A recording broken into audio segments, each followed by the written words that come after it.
practice. So I've got a couple tips for you that I want you to remember as you're getting into the practice. Obviously, I want you to stretch first. So that means whatever your normal stretch practice is, even if you just take a few minutes, do that first before you jump into this exercise, because we want to make sure that those muscles are all warmed up and ready for the practice that we're about to do. I want you to also hydrate yourself and make sure that you have enough water nearby in case you need to stop or pause. And then I want you to make sure that you are taking some really generous, deep breaths throughout your practice. Always, please feel free to stop, pause, take a second, go back, or maybe only do a portion of the practice. You don't have to complete the entire thing. I want you to have fun, and I want you to think about your intention. What are you strengthening yourself for? So as you set an intention for your practice and you set an intention for your movement, you are honoring yourself and honoring your commitment to your care practices so that you can show up in your life in the ways that you desire, in the ways that you crave, for the people that you love and that you care about, and for yourself. So please enjoy this practice, and let's get into it. We are going to start off with a gentle cross-body stretch to begin our practice today. As you sink into this stretch, I want you to think about grabbing at either your toes or at your heel, whichever one you can reach the easiest.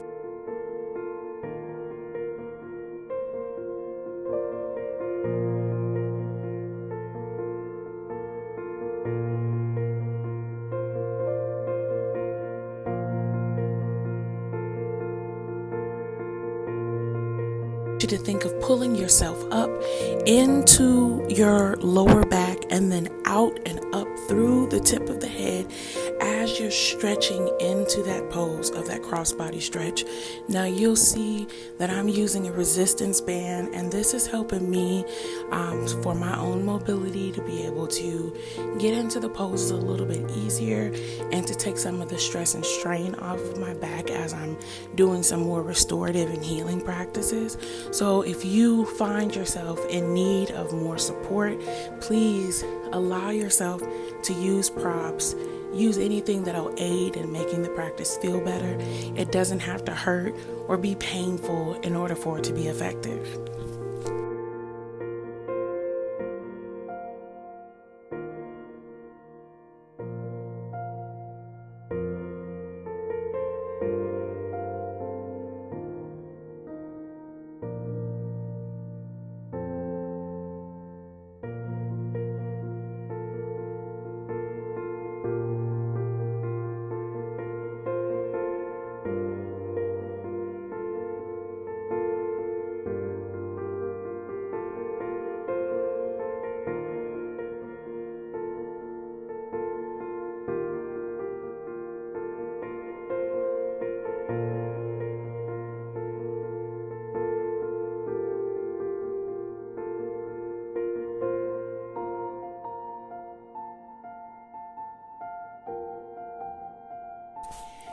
For our next pose, we're going to go into a gentle hamstring stretch. So I want you to find your way to your back. You're going to bend your right leg in towards your chest, and then I want you to turn your knee outward so that your knee is facing the wall on your right side. And from here, you're going to pull your opposite leg up, and you're going to use it as kind of a support for that other leg, so it rests on top of it. And again, you can use your support props to be able to help with mobility and grabbing at the legs, and then being able to pull the legs back in for a deeper stretch on both sides.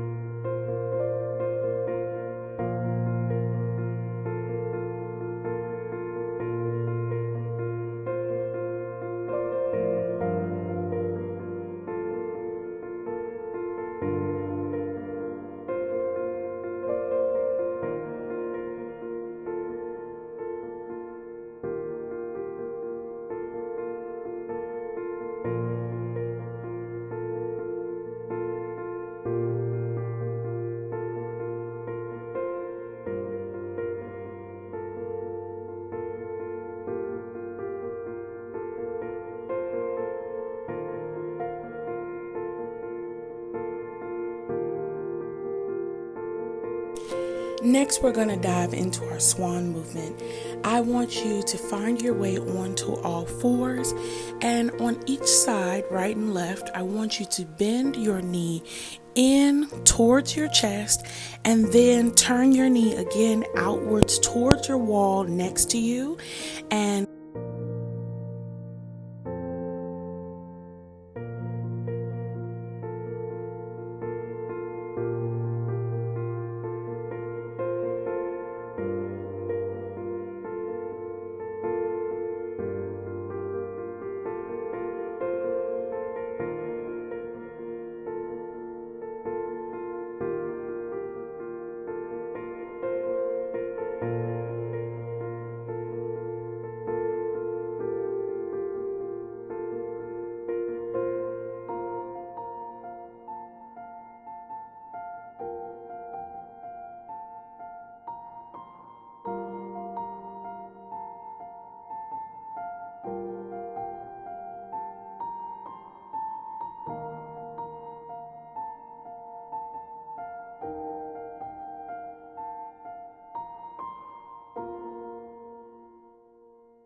next, you're going to find your way to sitting on your bum. I want you to bring the bottoms of your feet together, and I want you to forward fold into a butterfly. And as much as you can, gently allow your head to come down towards your feet. Don't bounce too much because you don't want to put too much pressure on the back there. You want to bring that head as close to the floor over time. So sit in this pose for just a few seconds and then come out of it again. Try another pose and then come back to it and see how the body has elongated in its ability to reach this pose effectively.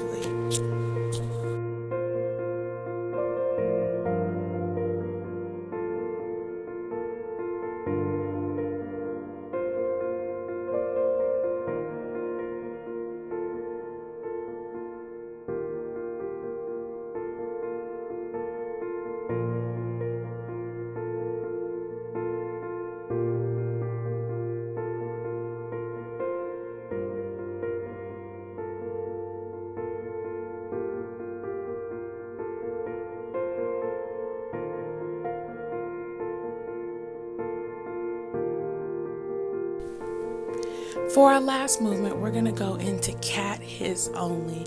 I don't want you to go into healthy cow. We want to stay away from that for this particular exercise. So I want you to find your way onto all fours. Bring your chin to your chest. Take a really generous deep breath in.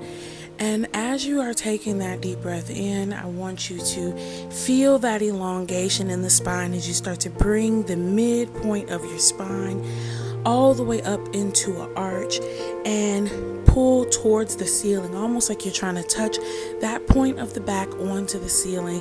And I want you to go ahead and tuck under in yourself, and so that you can feel that really nice squeeze in the glutes and in the core, and relax into a flat back and repeat.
If you enjoyed this practice, make sure you give it a like, a thumbs up, a comment, a share, and also make sure that you hit that subscribe button.